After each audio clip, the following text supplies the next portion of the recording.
Without further ado, Matt Penrod is a retired National Park Service ranger and public historian who moved to Hagerstown 6 years ago with his wife and son. But that was not the first time he lived in Hagerstown. Matt began his career as a seasonal ranger at Antietam National Battlefield in 1987. I can't believe that's true, you look so young. Where he also met his wife. His career took him down the Potomac River to jobs at the C&O Canal, Arlington House, and the Robert E. Lee Memorial. So he and his wife moved to Washington, D.C., where their son was born. While at Arlington House for 28 years, Matt managed education programs and special event and exhibit planning, also serving as visitor services supervisor. After returning to Hagerstown, Matt has served as a museum guide at the Hager House in City Park, an expert on Jonathan Hager. Please give Matt a round of applause as he joins us tonight.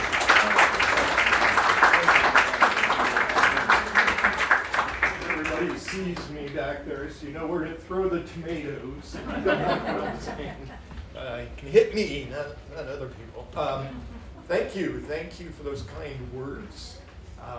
And thank you for this opportunity to speak. Now, last year was, as I've got the slide up here, the 250th anniversary of Jonathan Hager's death. And we did it up big with a whole Jonathan Hager Week commemoration and celebration of his life at Zion Reformed Church and a program at the Hager House itself. Now, I bring this up because we're actually in the middle of doing additional programming to commemorate the 250th anniversary of, this year, not only the Declaration of Independence, and so the United States of America, but Washington County. And this town, Hagerstown, being made the seat of the county, in a sense, the capital of Western Maryland. So an extraordinary anniversary. So we're in the middle of these commemorations and celebrations. But one of the things we really were hoping to do with this was to draw attention to Hager with the hopes that there are people out there who might know some things we didn't know, might have some artifacts that we didn't have. Maybe even a portrait of Jonathan Hager, since we don't know of one that actually exists. But we had no idea if anybody would respond to that call. So 2 months ago, we had the celebration of his life at Zion Reformed Church, and we settled back into our normal business. And then kind of something miraculous happened. On December 6th. And let me set the table for this first of all, because if you participated in any of the events for his anniversary, death anniversary, or if you simply know about Jonathan Hager's life, you know that we really didn't know where he was born. We had no idea about his life in Germany. We just knew he came from Germany, and there was an indication of a town in Germany that he had an attachment to. But nobody could figure it out. His family didn't record it that anybody knows of or knew of at the time. And the two historians, Mary Vernon Mish and John Nelson, who did research and wrote booklets about Hager's life, they couldn't figure it out either. So, when we did our program 2 months ago at the Zion Reformed Church, everybody was like, well, we don't know where he was born, and we don't even know exactly how old he was, because there's conflicting dates about his birth date. Was it 1714 or was it 1719, for example? Because both dates have been referenced, including the 1719 date, which is on his memorial stone named Zion Church graveyard. And so this was very confusing and, of course, a big mystery. 250 years, a mystery.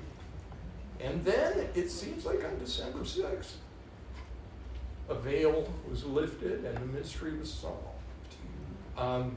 So I'm here today. I was going to present a simple program on the vision of Jonathan Hager, and I'm still going to get to that.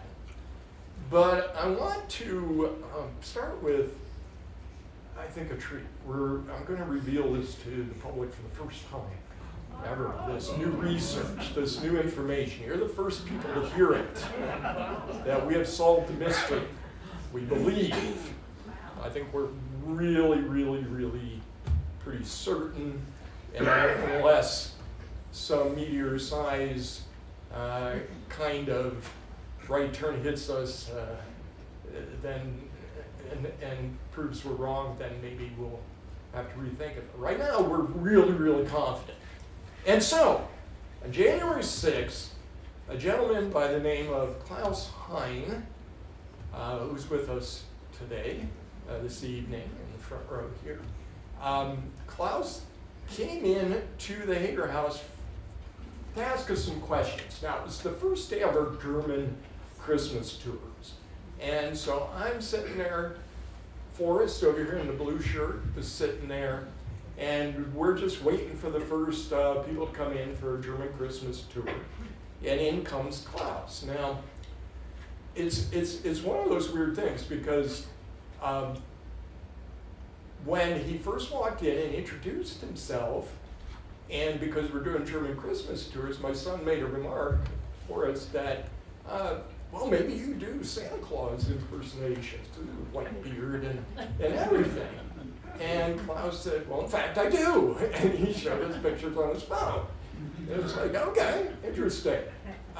We thought maybe he was there for a tour, but in fact, he had questions. And he was doing research himself, trying to figure out some information about Hager. And he wanted to see a letter that we had in our collection from a man named Vetter, who was a friend of Jonathan Hager's back in Germany and had written to Hager a couple of years before Hager's death about hopes of his son maybe gaining some help from Hager once he came to America. Unfortunately, the letter didn't arrive until after Hager's death, but we have it in our collection. But in there was the name of a town, Berleburg, and the name of a man, Scheuer, who was a master for Hager and this man Vetter. And so Klaus was taking that information and he was running with it. Now, we knew there was a book that existed that had been published about 12 years ago over in Germany by a woman. We'll get to that.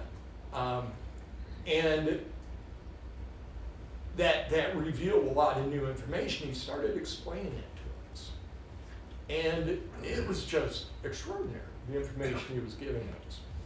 And so I'm going to go through that, at least as far as I understand it, to begin this talk. And then after the lecture's over, or maybe during the intermission, if you want to speak to Klaus or Forrest, they both agreed to answer questions, they'll be available to do that. But I just want to say, very few times that I know, and working for the Park Service as long as I did, does something like this kind of just fall into your lap unexpectedly and you realize, oh my God, this kind of solves everything. We now know.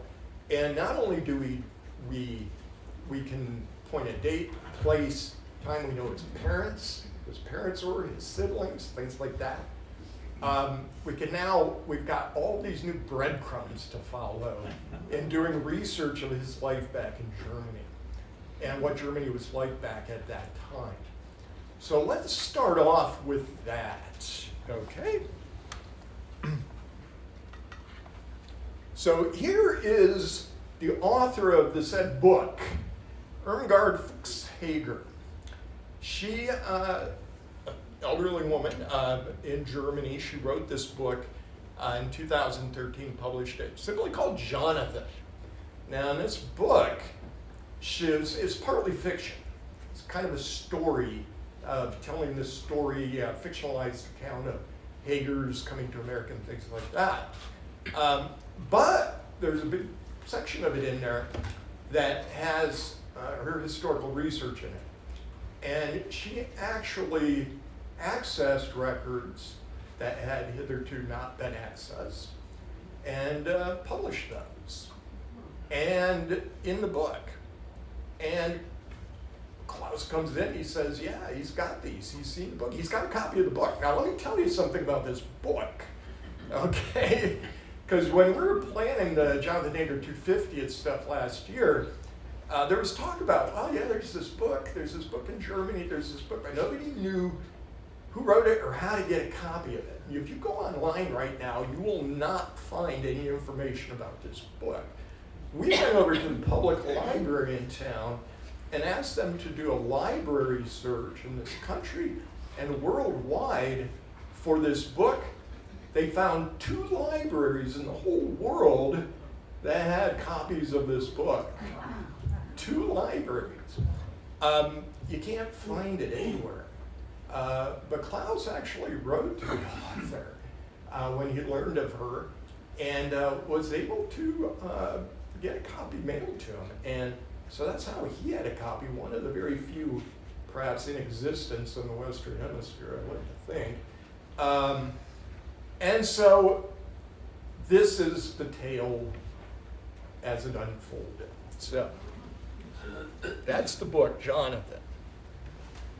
Now, first of all, Klaus also introduced me to the website here for German ancestry, genealogical kind of research.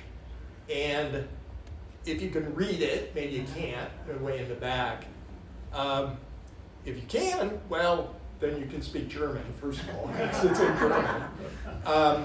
But this will tell you something of why maybe people weren't able to figure this out to begin with. Because, first of all, and I should point out, Mary Nish and John Nelson, they did their work as historians before the internet, so they didn't even have access to this sort of database. However, here it is. And first thing you'll notice is Hager's name is spelled differently. And if you run down the entire list, do you see any Jonathans? You do not. And that is because Jonathan is almost a non-existent name in Germany. Jonathan just doesn't exist. It's just not a German name, typically.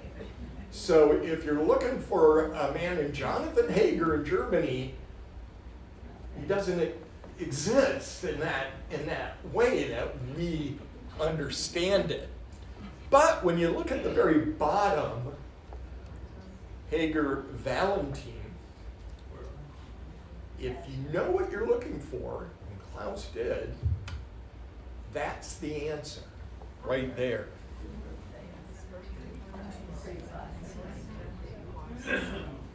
Now here's a close-up, gives you a better look at it if you're having trouble reading it to begin with. You click on that, and boom, Valentine Hager. And then when you look down further, you'll see his actual birth name was in fact Johann Felton Jonathan Hager. Jonathan is how it would have been pronounced. And those were his siblings on the right, David being his oldest brother. We knew he had a brother named David, so that lined up.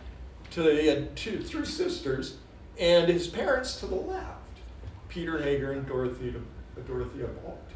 And it was like, oh my God, he had parents. We had no idea. It's like he just appeared on Earth one day because we had never seen these names in any context.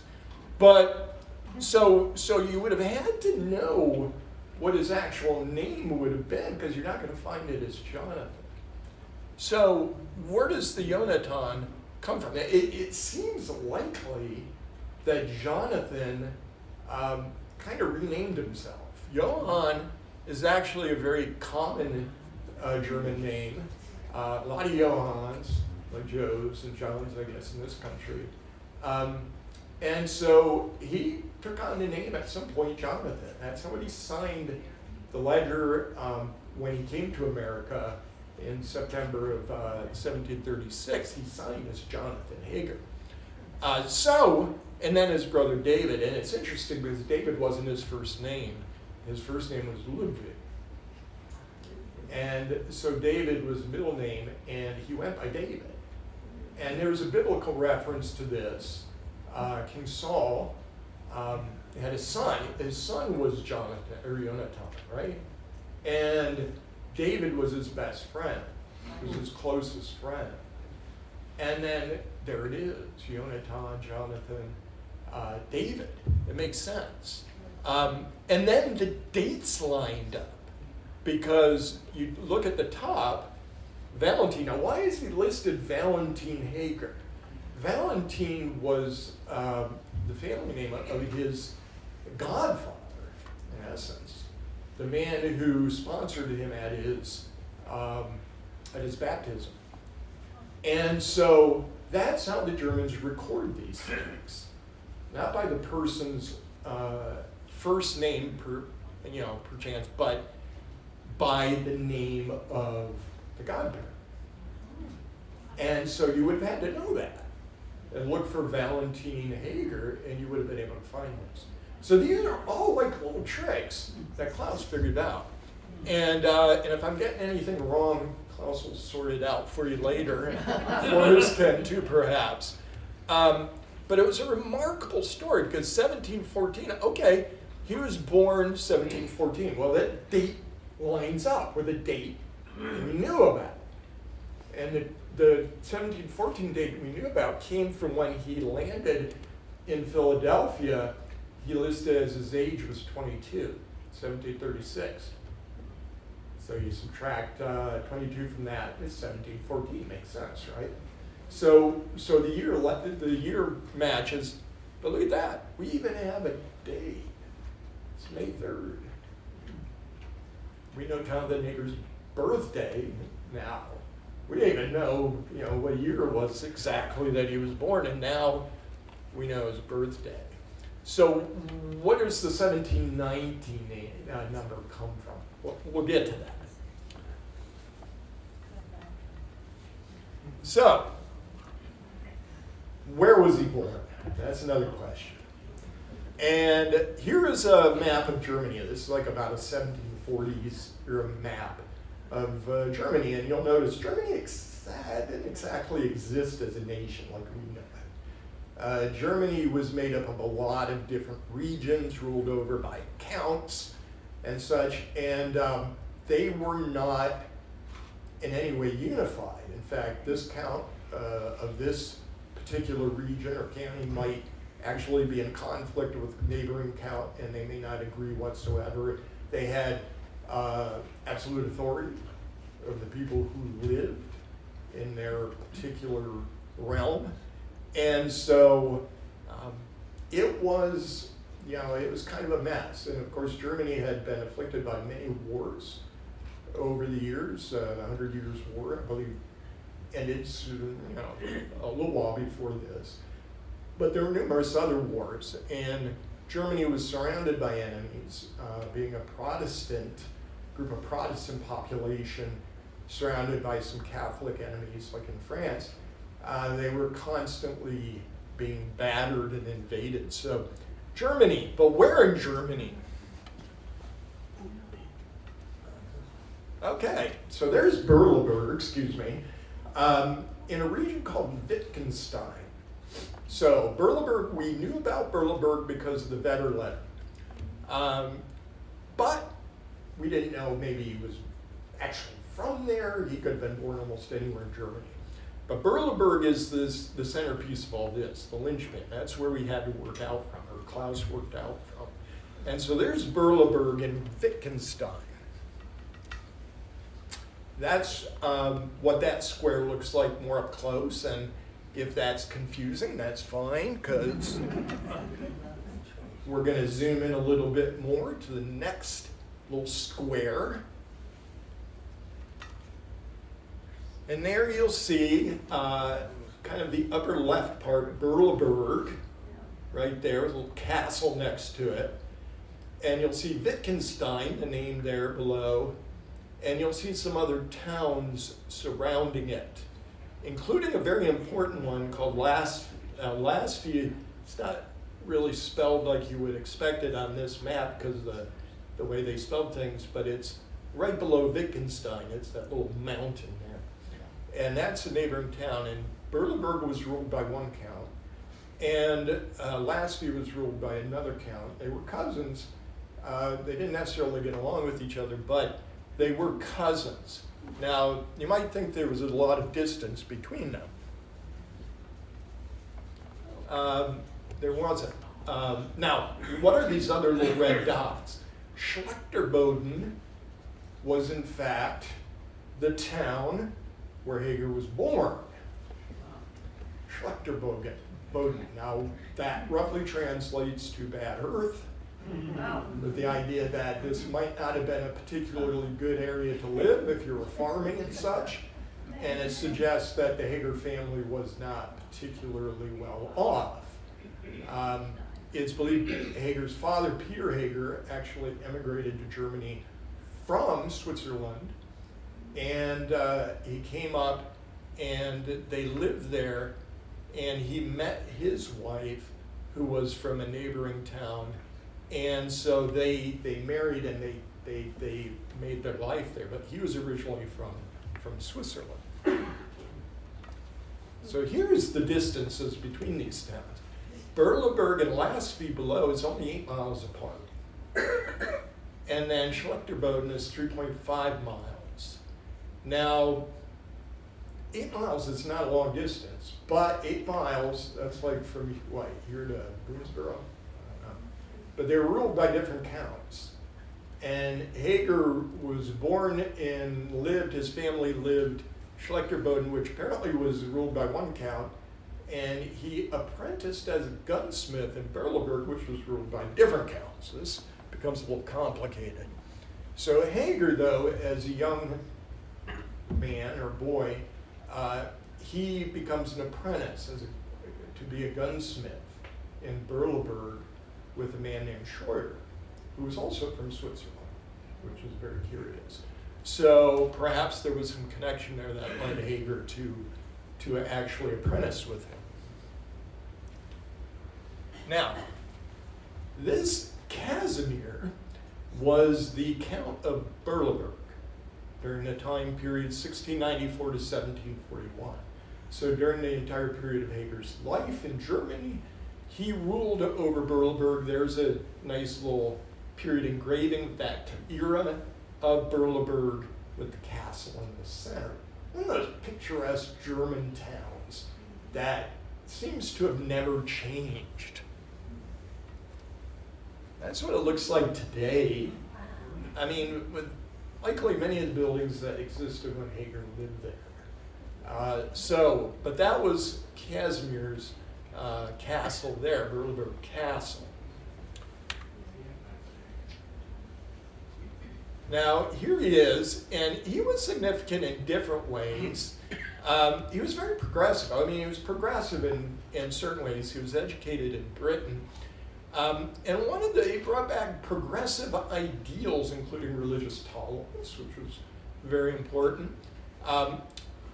One of the little side notes down below, he sponsored the Sauer family of printers. Christoph Sauer would go on to immigrate to America and print the first German language Bible in North America, which the Hager House has a copy of the first edition of that. So there's lots of interesting connections here. That's just a lot of fun, the more information that's dug up. Now, here are the rulers of Lasfey, or Wittgenstein, Hohenstein, Heinrich Albrecht, August David, and Karl Friedrich I. So they went through 3 of them during Hager's life. And there is Lasfey with the fortress or castle of Wittgenstein up above, another period engraving. But when you look at a photograph on the right today, it hasn't changed. It's amazing how it hasn't changed since the time that they lived there, right? It's incredible. And there's more of the town, Lasby, and the fortress up above. So, who were these counts? Because these are people who had big influences on Hager and his family's life in Germany. So there's Heinrich Albrecht, who actually ruled there when Hager was born. And so he would have been his lord or count at the time. He also was, you could say, moderately progressive in a way. He instituted laws and ordinances to protect religious minorities. He offered sanctuary to oppressed groups, and that included Peter Hager, father of Jonathan Hager, who was one of these refugees who immigrated from Switzerland while in his reign, so he welcomed him in. And he supported the birth of the Schwarzenau Brethren, who would ultimately spread to Maryland and ultimately become the Dunkers in this community and built the famous Dunker Church at Antietam Battlefield. There's lots of interesting connections to this area. The next, nope, it's the same guy. Those are different dates of the births of the Hagers. You see 1714, May 3rd, Johann Felton Jonathan Hager is born and his other families. And also when they were baptized, he was their ruler. So he had to approve it, by the way. So he would have overseen the first of all, the wedding, marriage. He would have had to approve this of Jonathan Hager's parents, Peter and Dorothea. Now, it's interesting. There's something, maybe, I don't know, not scandalous, but it's centuries old, so we can talk about it without that. They were married 3 months before their first son was born. Scandalous. That was Ludwig David. It's not a big deal. Apparently it didn't really matter much at that time in Germany. And then here's the baptismal record. So these are from the book, by the way. The marriage record and the baptismal record of Jonathan Hager in 1719 in a church in Berleburg. So there it is. And Klaus translated all this stuff, and it's really remarkable, the detail in there that really brings out I think the value, not only the value of this information, but the legitimacy of it, that this seems very authentic in that regard. These are from archives in Germany, by the way. So they're not just word of mouth sort of things or just some diary here or there. These are actual formal records in the German archives. And there's Schlechtenbogen. It doesn't look that terrible for farming, but that's where the Hagers live. Now, Christian sect, pretty little place to live. You can almost imagine bunnies running through the through the grass, and just a very pleasant area. Okay, so that brings us to this guy, who was the next ruler over the Hager family in Germany, August David. And this guy was pretty terrible by all accounts. I mean, this was a bad dude. In 1702, 1708, served as Lord Chamberlain for the Kingdom of Prussia. He raised taxes on property, consumption, and invented taxes for various goods, such as wigs, salt, and socks, and even taxes for social status, such as unmarried women. A special tax on you if you weren't married. And on top of that, he used his position to embezzle and scam money. And when confronted with this, he ordered Prussian troops to terrorize his accusers. This is a great one. Even sending Prussian cavalry regiments to suppress Wittgenstein. Okay. So this guy was, pretty much a scoundrel.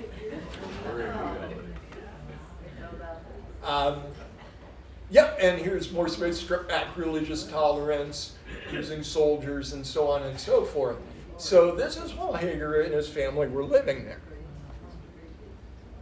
Now along comes the War of Spanish Succession, one of those many wars that afflicted the Germans. This was when the leader of Poland, the King of Poland, died, and he didn't have a clear successor.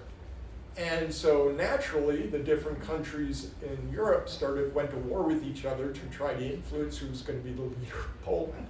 There's so many of these wars of succession in European history, it's remarkable, because they're fighting over influence.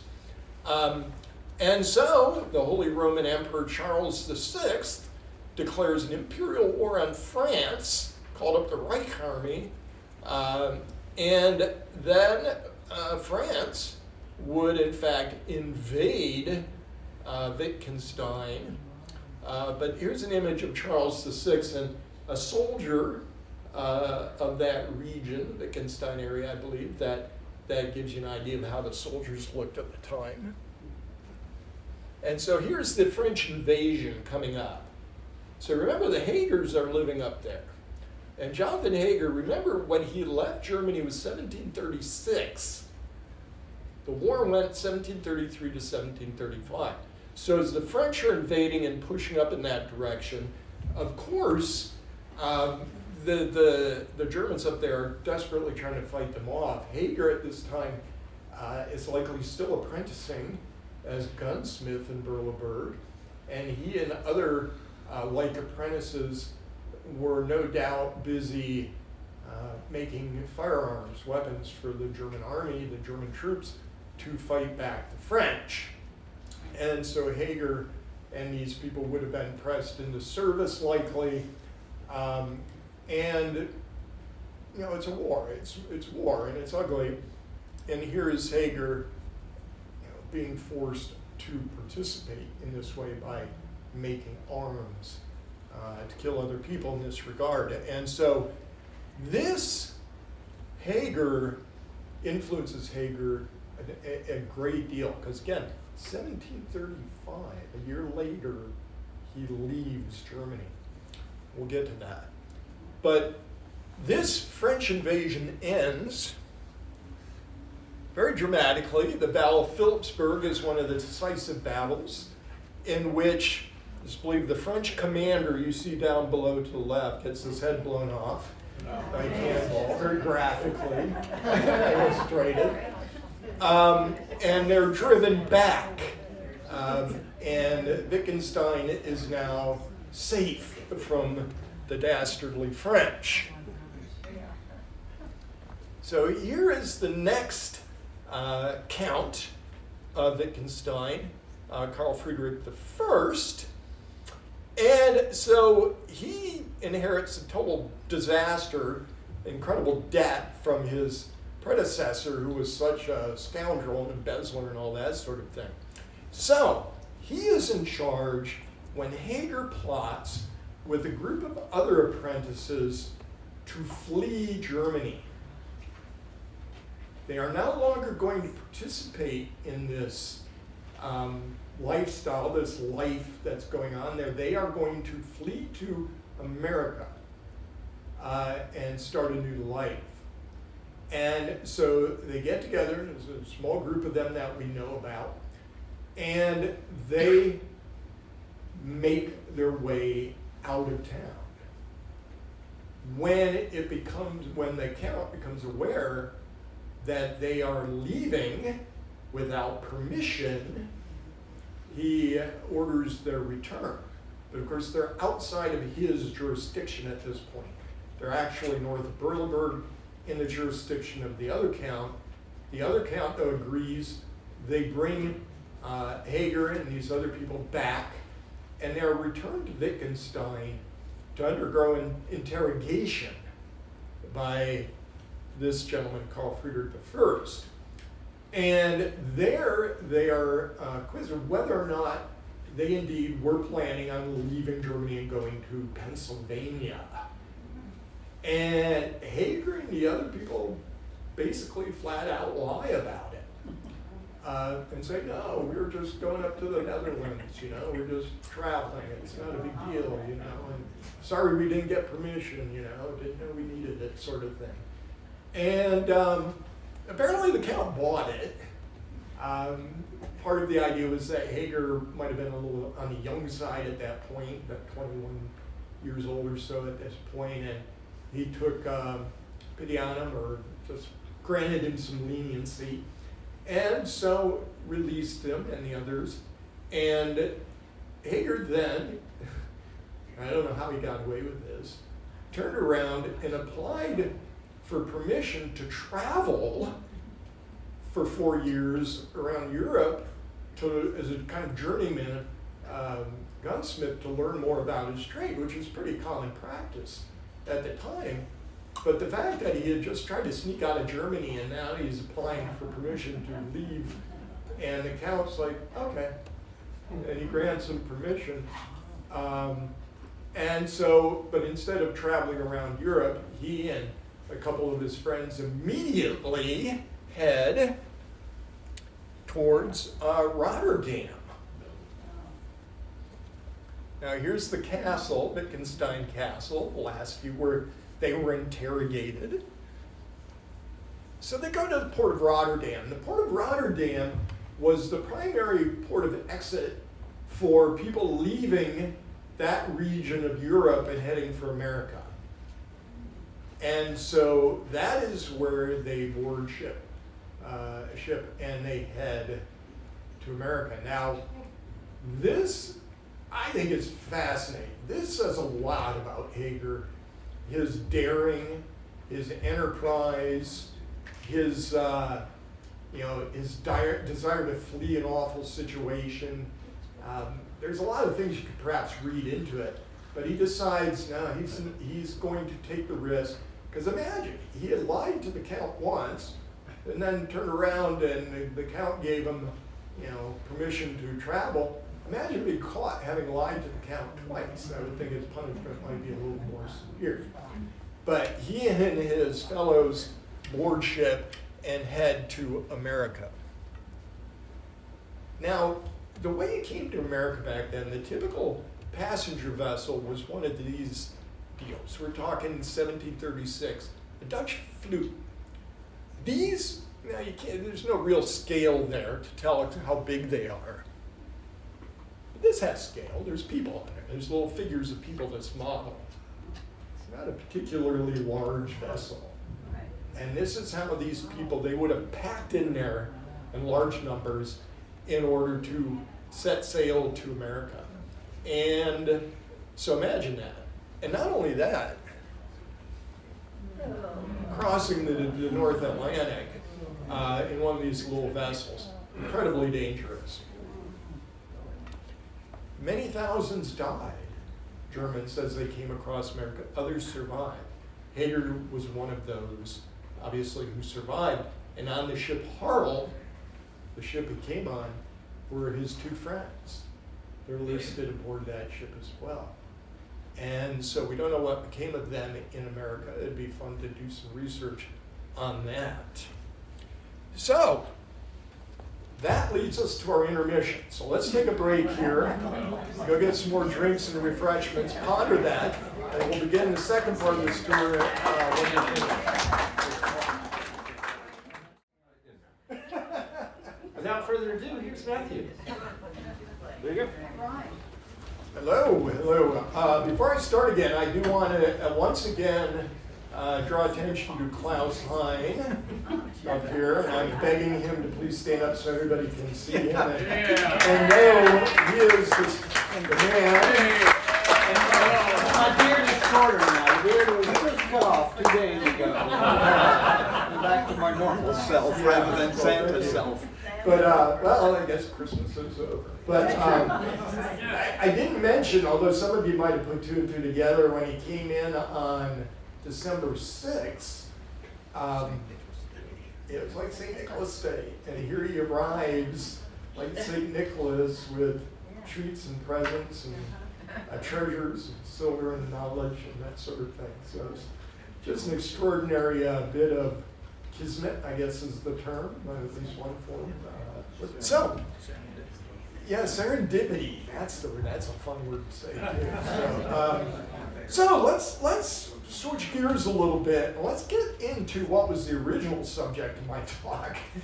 We've already got so sidetracked with this amazing new knowledge, but and that was Hager's vision now, and how it really helped guide the city, and in fact still guides the city to this very day.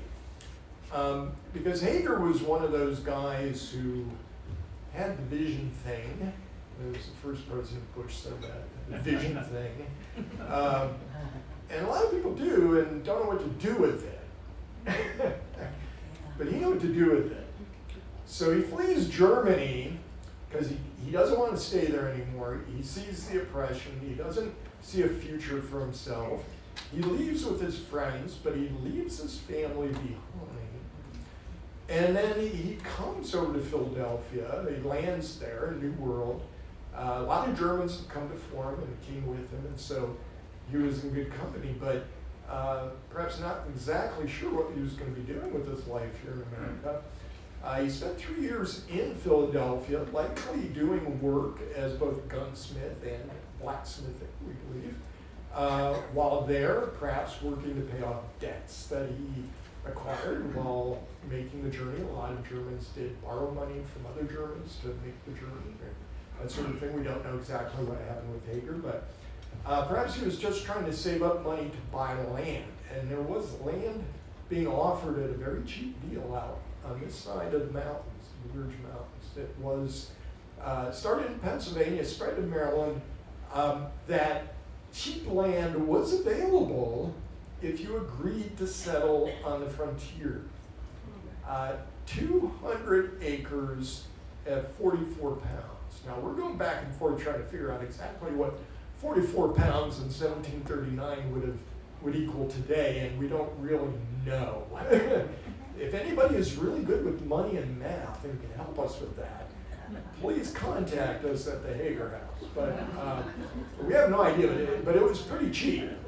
And so he comes out here, buys 200 acres over where the Hager House is now, and starts building the house. But when he bought the land, his deed, when he signed it, the deed listed his occupation as a farmer. So, was that all he was planning to do? Likely not, because he did have these important skills that were in high demand. And certainly he didn't just farm, though he did farm. He started gunsmithing and blacksmithing, and he opened a trading post and became a fur trader, and within 5 years became one of the leading fur traders in the whole region. So this is a man who had ambition, drive, focus, energy, but on top of that, by people who knew him well, he also had the demeanor for it. He had the character for it. He was friendly. He was a people person. He saw positive things in life. And he tried very hard to bridge gaps. One of the things he did was he learned English. Did he know English in Germany? Probably not. Probably learned it while he was in Philadelphia. By the time he comes out here, he's bilingual. He names his first home here Hager's Delight, which is really remarkable, not only because it is a very fancy name for, or not Hager's Delight, excuse me, Hager's Fancy. His second home was Hager's Delight. Hager's Fancy was his first home. And yeah, it's a fancy name, but it's a very positive name. It's a positive, uplifting name, but it's also in English. So Hager's focusing on shifting gears. He's not just German, he's not just an immigrant, he's now an American, this new thing called an American. And so as a man who could speak both the languages, he instantly becomes the center of the community in interacting with the German language, German-speaking people, and the English-speaking people to help broker deals and work out legal disputes. He becomes very successful as a trader, in part because of that. And he also learns the region, and he has a keen eye for geography. And he quickly understands that there is something special about this region. And you may already know it, but not only are we in the Potomac River Valley, which was viewed by the time Hager got here by Maryland, Virginia, and Pennsylvania as the gateway to the Northwest, the gateway to the West. That's the way people were going to move. up the Potomac River Valley to the Ohio River Valley, and even up towards the Great Lakes and beyond.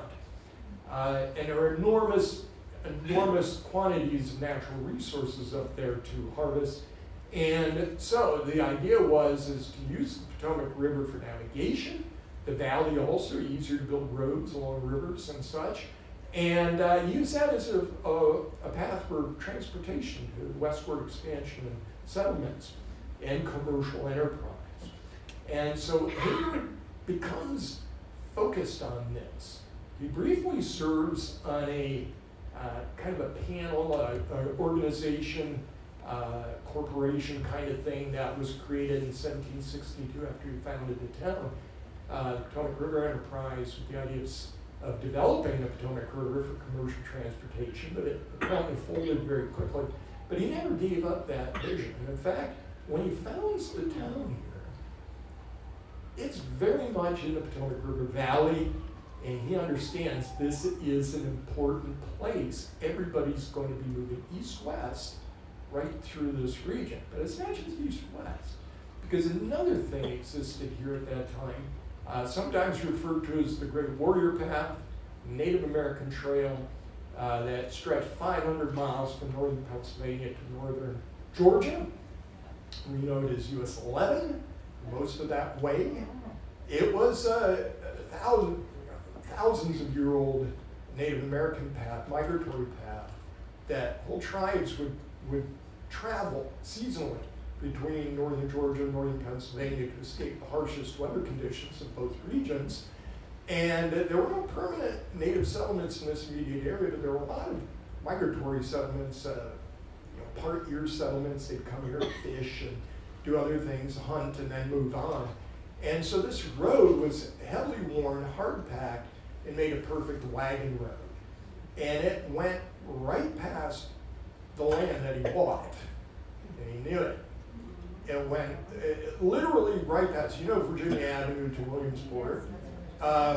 Virginia Avenue comes down into town along the City Park Lakes. Then in that little traffic circle where the Clara Barton Memorial is, it kind of takes a little bit of a turn up towards Summit Avenue and Ballpark. And that's Route 11, that's the original Native American road. But his land was right there. And so Hager, putting two and two together, understood that everybody, moving west of the mountains, going north-south, they're going to be using this wagon road that the native people had built. And so everybody's going to be moving north-south and east-west right through here. This was one of the big crossroads in early colonial American history. Can't overstate that. The significance of these pathways. And Hager identified that. And he built a town here to take advantage of that. And this town instantly prospered. Not only because of him, but the people he attracted. Of course, Hager recruited people to come here. He wanted people who were industrious, who made things, who built things. Excuse me.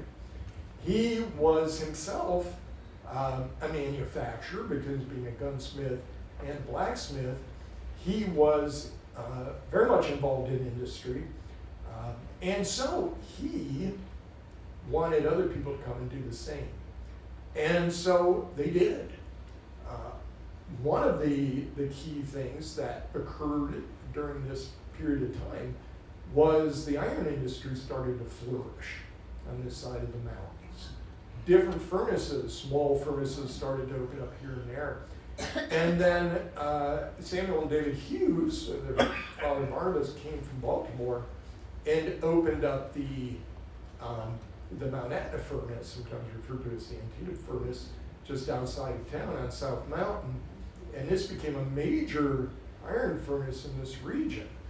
And so iron is one of the first big industries that occurred right in this community, and that, no doubt, was influenced by Hager. Of course, Hager didn't live that long. He died on November 6, 1775. You perhaps have heard the story. One of the things he did was, while he made a lot of money, he put a lot of money back into developing the community. And he paid for, he donated land and donated money to the construction of 2 churches in town, including the Zion Reformed Church up on Potomac and Church Street. And that's where he died.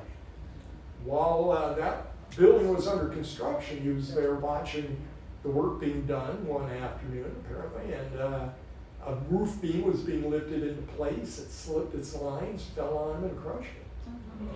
And he was early 60s, 62 years old, so he was not old. He could have lived longer. And this was very significant. We'll talk about one of the big what ifs. Hager was a very, very prominent patriot leader in Western Maryland. He may have been the main guy out here on this side of the mountains.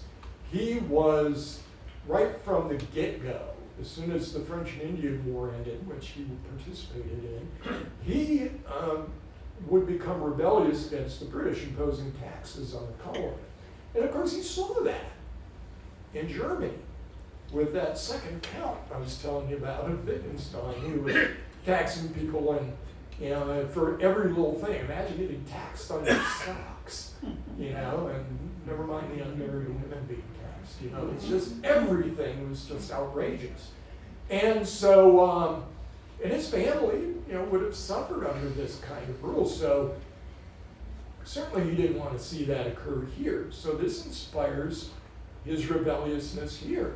And as a civic leader, as the founder of this town, he sees this as his responsibility to lead this community effectively, responsibly, and successfully to rebel against this oppression from the British government. This was his town. These were his people. He had built a successful community here. People were prospering, and the British were threatening to destroy all of that. And he was not going to allow that to happen.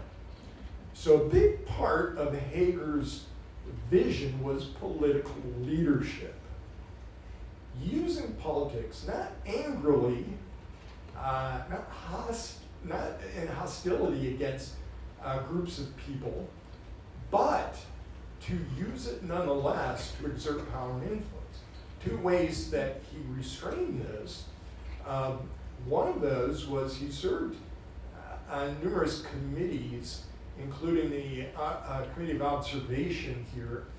And the Committee of Observation leading up to the Revolution was the committee that pretty much enforced all the laws, the rules, the resolves that the Patriots were taking to prevent the trade and buying of British-made goods and things like that. And if you were found to violate those laws, there were punishments for that. And in a lot of communities, that included tarring and feathering, getting your house burned down, if not killed outright. That sort of thing didn't happen here exactly. Hager didn't allow that, but he did believe that there were people needed to live up to these responsibilities, and he looked to enforce that as best he could. One of the problems that arose was there were a large number of pacifists, religious communities here, including the Mennonites, the German Baptist Brethren, and other groups who did not want to serve.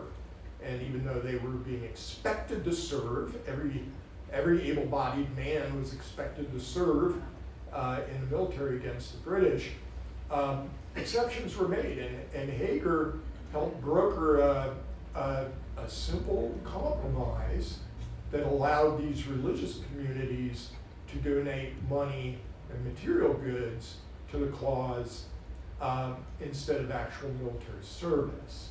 And that seemed to work out pretty well for everyone. So this was Hager's commitment. And so responsible political leadership, that was one of his big vision things. I mentioned industry and manufacturing. That's the second one. Commerce and commercial transportation. And this was a big deal. Now, Hager, as a trader, he understood getting goods to the customers was his business. He needed to do this. And so one of the things that he stressed was to get goods from Philadelphia, bring them out here, and make sure the people who lived here, this is even before the town was started, I should point out, that people who lived here could have good quality goods. You know, they could get fine porcelain, they could get citrus fruits, they could get, you know, things that you would expect from a big coastal city way out here on the frontier. And this bettered everyone's lives, and he seemed to understand how important commerce was to actually uplifting people. And so, his town, being a crossroads and a gateway to the west, naturally became prosperous, but he also promoted, you know, the fact that people would engage with each other peacefully. And the different religious communities here would cooperate with each other and live in peace. So, he died November 6, 1775. So what came after his death? Well, he had served in the General Assembly in Annapolis. Now, in 1771, he was elected, being a patriot leader out here west, and the fact that the General Assembly by this point had become very radicalized and rebellious against the British, he was elected. But he wasn't allowed to serve at first because he was not born as a subject to the King or Queen of England. And so a special law had to be passed, changing the citizenship requirements for elected service in Maryland, just for him. Imagine the respect that must have taken for the leaders in Annapolis to recognize him as an important man. So they changed the law, and he served. And while serving there, at first there and in the Maryland Convention after the General Assembly was essentially prorogued or, you know, canceled by the, dissolved by the Governor Eden, they continued to operate as a revolutionary body, and it was during that time that he worked on getting a new county created. And Washington County would be established the year after his death, September of this year. And then his town, Elizabethtown, would be named the county seat. Now, these were all things he wanted. He worked to influence. After his death, the leaders of this community ensured that that came true. They fought tooth and nail against John Funk over there, who was trying to get the county seat put in Funkstown, but nope. Nope. It was put here instead. And this town it just took off as the capital of Western Maryland. So his influence right there, his vision was great. From there, the sky was the limit, literally. You had all kinds of major manufacturers coming here. George Updegraff, we know, who made the hats, and made all these wonderful hats. He moved here in 1823 and starts making hats. Matthias Muller moves here in 1881 and begins his pipe organ construction and would ultimately make over 12,000 pipe organs, his company. 12,000 pipe organs. This is one of the largest in the world. All the service academies had Hagerstown Muller pipe organs installed in their chapels. The Shrine of the Immaculate Conception in D.C. has a Hagerstown Muller pipe organ. This was a big deal. And so these things are taking off, this manufacturing, the spirit of what Hager influenced. And so, but it began even before that. Because you had, in the late 1700s, you had people like Peter Bell opening up major pottery manufacturing here, another one of the early major industries here. George Woltz and Jacob Young, clockmakers, making high quality clocks that are still enormously collectible to this day. The Hughes brothers, who opened up the Mount Etna furnace, as I mentioned before. And all of this would lead to the creation of the National Pike. Now, we know the National Pike, when it was first started, was meant to link the westernmost town in Maryland, or major town, Cumberland, further west, all the way out eventually to Mississippi, or towards the Mississippi. So it started in 1811. And then a branch would extend east to Baltimore as well, and then go right down the street in front of us here. And so Main Street, USA, is what they often call the National Pike, because it went right down Main Street to so many different towns. But it went right through here, and I think that was a recognition of the significance of Hagerstown as well. When Hager founded this town, it was a gateway community. I believe, and I know Cumberland likes to brag that they were a gateway community like St. Louis, but come on, I mean, Cumberland's way out there, you know. They're a little big for the britches, if you ask me. But here, this was the real deal. I mean, this was the real deal here. People, you don't get to Cumberland unless you go through Hagerstown first. So this was a real gateway community here, I believe. Then along come the railroads. First railroad through here, the B&O in 1834, and others like the Cumberland Valley and Franklin Railroads, Western Maryland in 1872 established this as Hub City, and numerous other railroads, and they still come through here, including the Norfolk Southern, the C&O, which my father worked for many years. That became the Chessie system, and then CSX, which is still a major concern here in this region. And so this is Hager's vision, commercial transportation. And it wasn't just that this was important, it's just that this location he picked was perfect for all this. Again, it's like, it was just a gold mine, this great crossroads.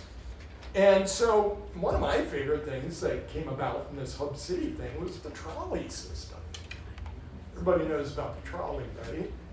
The Hagerstown and Frederick Railway, which was an electric trolley that ran something like 87 miles and went from here through the mountains to Frederick. Imagine taking a trolley through South Mountain. I don't even like to drive I-70 sometimes, but taking a trolley to Frederick. Remarkable stuff's going on here. And then you've got Crawford Automobiles. They're making cars here, for crying out loud. This is big city industry. And it's really significant to mention that Crawford Automobiles, they made touring cars. These weren't just jalopies. These were cars, rugged cars, that were built to travel long distances. And so these cars were going to ride the National Pike to St. Louis. That's the sort of thing they were building here, the real deal. I love the fact that they used artillery wheels on their cars. I mean, they're using military-grade wheels to make sure their cars don't break down. So I think that's extraordinary. And they made 2,000 cars. And then along comes Fairchild. Okay, Fairchild, that's a new form of transportation. And so Sherman Fairchild, he opens up, his first concerns are up north, but then he moves here in 1931, and the manufacturing occurs here, and they're made 24 different kinds of airplanes here.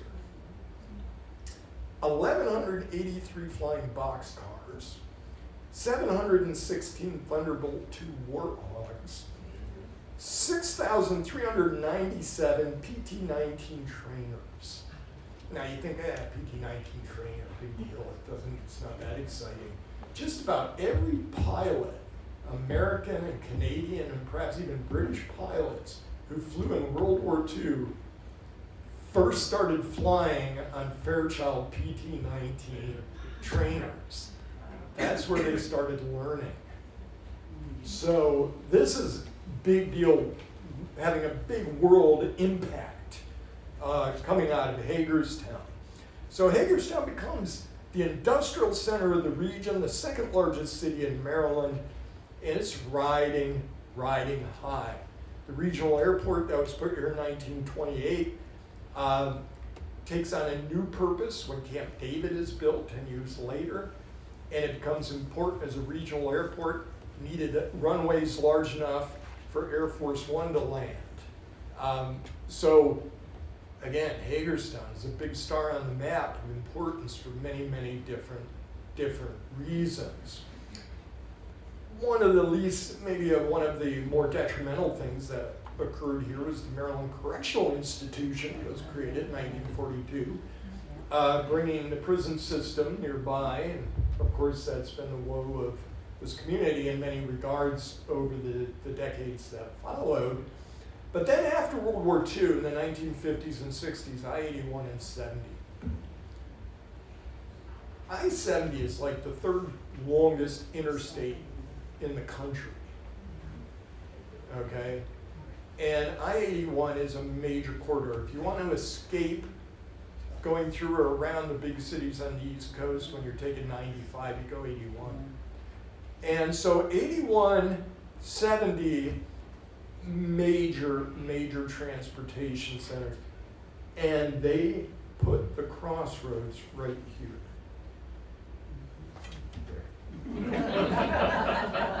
Not there. I'm backwards. That's a huge testament, once again, to Hager's vision. This location, the industry that's occurring here, they need these interstates to cross here so that people, industry, shipping concerns have access to both major interstates. And so the city hits a rough patch. Fairchild closes in the 80s, and a lot of other industry closes down, and you almost forget that they made cars here. And in fact, and penny farthing Blake's, one of my son's favorites, and the world's largest pipe organ factory. All these things shut down. And I think Hagerstown loses its identity. A lot of people get down on the town. I tell you what, if you want to tell what a lot of people think about Hagerstown, go on some of these social media sites, like, oh my God, the terrible things that local people say about Hagerstown is just off the charts. And it's because of the last few decades this town has suffered a lot, opioid crisis and other things. And so this has really deflated the self-image of this town. The city leaders recognize this starting the turn of the new millennium, started developing plans, including new industry, but especially focusing on real money-making ventures. Like we know tourism is big. Who knew sports tourism would be a big money maker, but it is. So the idea is we are uniquely located geographically that people could come up from Florida, come down from New York, come from Tennessee. They could all meet here. We're kind of in this central location. And Jeff Bezos, bless his heart, Jeff Bezos recognized that too by opening up his big Amazon shipping centers here. He's got like 6 of these giant warehouses here, and he's shipping all over the world, no doubt, right from here. And you can draw a direct line between Jonathan Hager and Jeff Bezos. In some ways. I mean, you know, Jonathan Hager, you know, only married once, and owned the town after his wife and loved her very dearly, but we won't get into all these differences between the two men. But nonetheless, when we talk about commercial enterprise, though, there is a connection there. And one of the things I've learned over the past couple of years is how much of this is literally tied to what Hager first identified and focused on when he started this town. And so I'm going to read to you. This is one of the fun things is, Hitachi. We know Hitachi. They're making the new rail cars for the DC Metro, Baltimore subway for the Philadelphia, and up in Toronto, and their plans are to expand and make subway cars and trains for all over the country. This is a major concern. You know, I just pulled this article from the Herald Mail that was in September of this past year. And I want to read to you a couple passages that really highlight what I'm talking about. So this says, Hitachi and Washington Metropolitan Area Transit Authority officials said having a manufacturing plant in the region was part of the deal for Hitachi getting a contract. Okay, that makes sense. It's making up to $2.2 billion.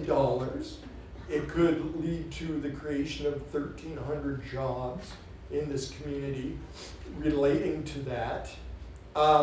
So all of this, is a major manufacturing thing. Not only that, it's state of the art. We're talking some of the best designed rail cars maybe in the world. And another passage, I-81 and I-70, one of the reasons Hitachi built a plant here is its proximity to its customers. The plant is near an I-81 interchange with Halfway Boulevard. This is it. This is the regional effect. When Amazon put their things here, they could ship things to, probably 3/4 of the population of this country in under 24 hours from this location. That's the regional importance, the geographical importance that Hager identified. Of course, he could never have imagined, where it would all lead. But it's interesting to see how the fundamentals of Hager's vision are being followed today. And I'm going to leave you with this. It's a quote from Governor Wes Moore of Maryland. Today we celebrate a major milestone in the partnership between Hitachi and the state of Maryland. Hitachi Rail's new Hagerstown factory will not only create hundreds of jobs and power the region's transit infrastructure with rail cars equipped with cutting-edge technology, but it affirms Maryland's position as a premier location for global investment in the industries of the future. And I think you could have pulled that right out of Jonathan Hager's head. It's what he was thinking about for this community. He wanted this community to be on the forefront of everything. The forefront of economic development, of industry, of rebelling against the British. That's what his vision was. And it's good to see that even if people aren't identifying it, like Governor Moore might not know, it's there. It's there. And it could help greatly revitalize the city and make it once more into a prosperous place to enjoy life instead of moan and complain on social media. So, thank you, and that's my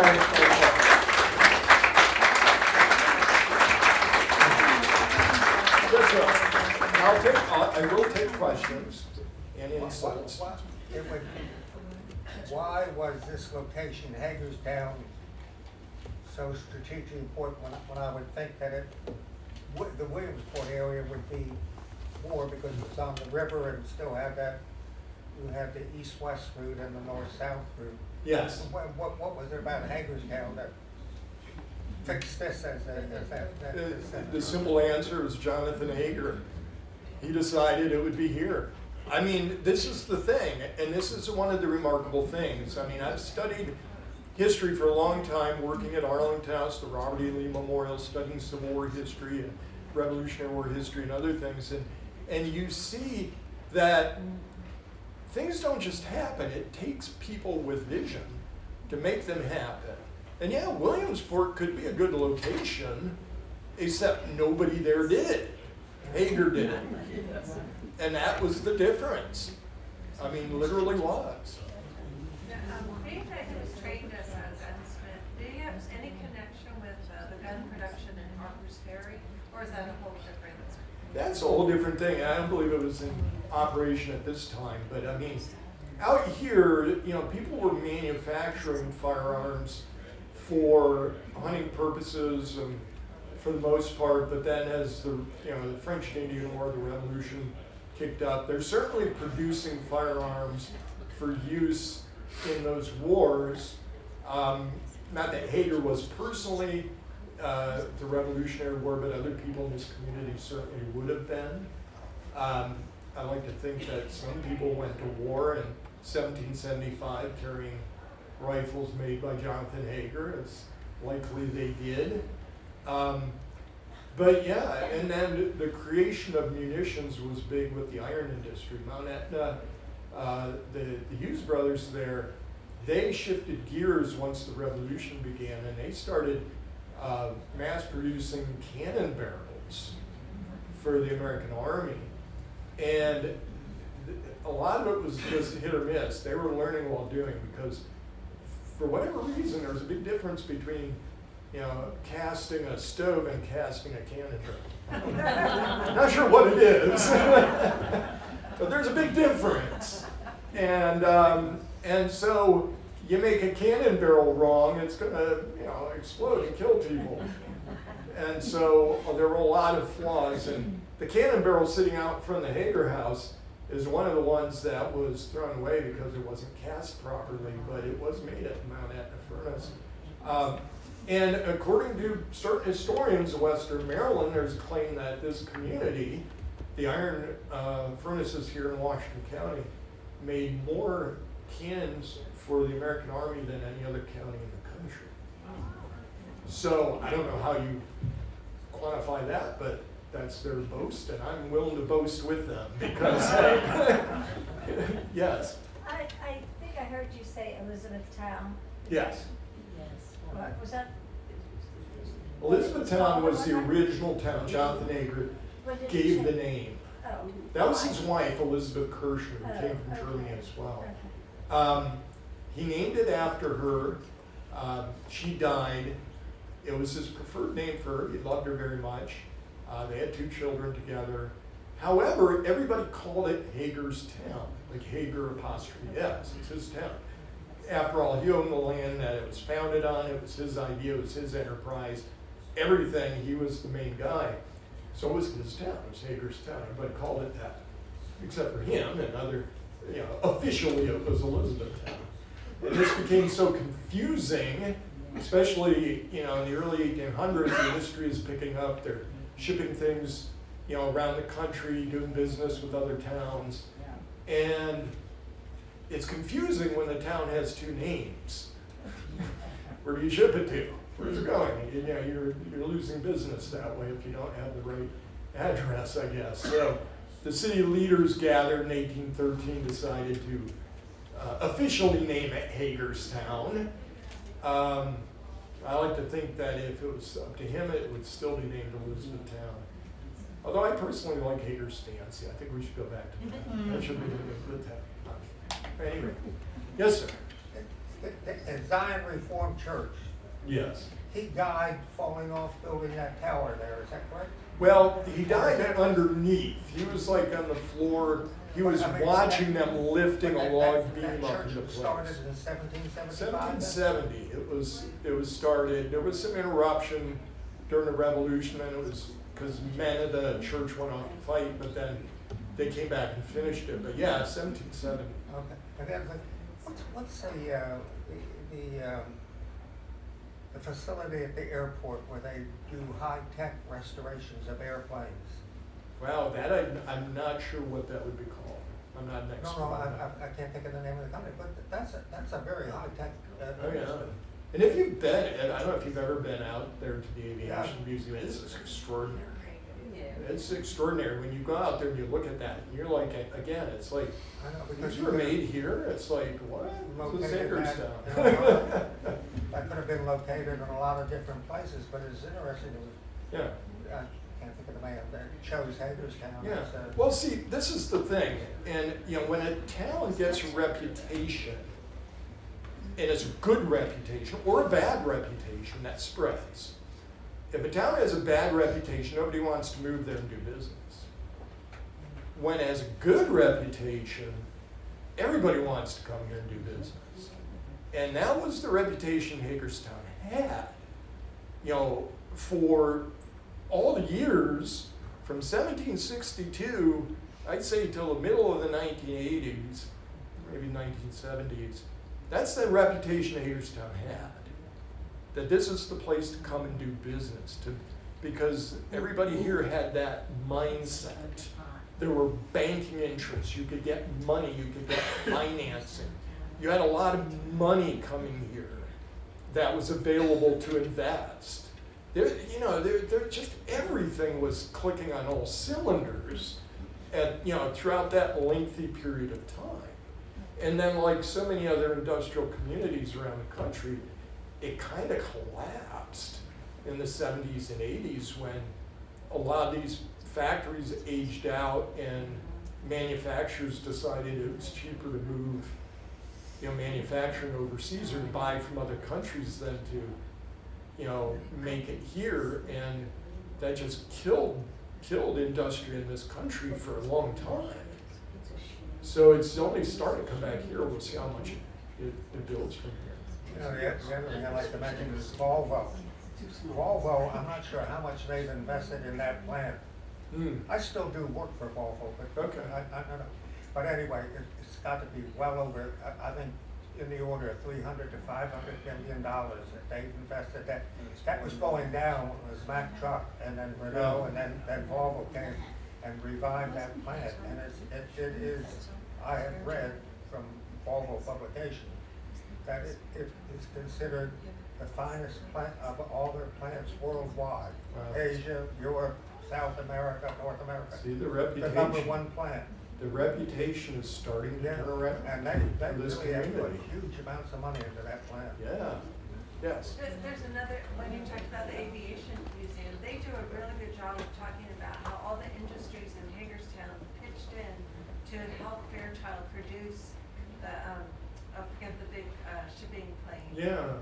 And that like Fultz, the flying boxcar, right? Yeah. It was like Fultz Manufacturing turned over to wartime productions. Moeller Moeller, built but things they for did it, too. milling, so Yeah. all these small industries contributed to Fairchild Oh, to yeah. get those planes out. They're making parts. Yeah, I mean, yeah, Fultz right. and other things, they're making manufacturing parts. I mean, Fultz still manufactures, I think, like 20,000 different pieces for machinery and other things that, are needed for, different manufacturing concerns. I mean, these all these industries feed off each other. Once you get this going. The 810 came out of Fairchild. Yeah, the And 810. wasn't it Hetzer was the big name behind Hetzer? Hetzer? Name sounds familiar. I'm not an expert on that, but the 810 is still regarded as one of the finest warplanes ever made. They just flew one back. Yeah, it's really, we were there and watched them fly it back in. It was amazing. But the 810, I mean, they're still flying it. It still is. It was still in, and it is still in service in certain like National Guard units and other things. That, but one of my favorite things about the 810 too is there's a direct line. The 810s were part of the 23rd Tactical Fighter Squadron. They were the natural descendants or lineal descendants of the Flying Tigers.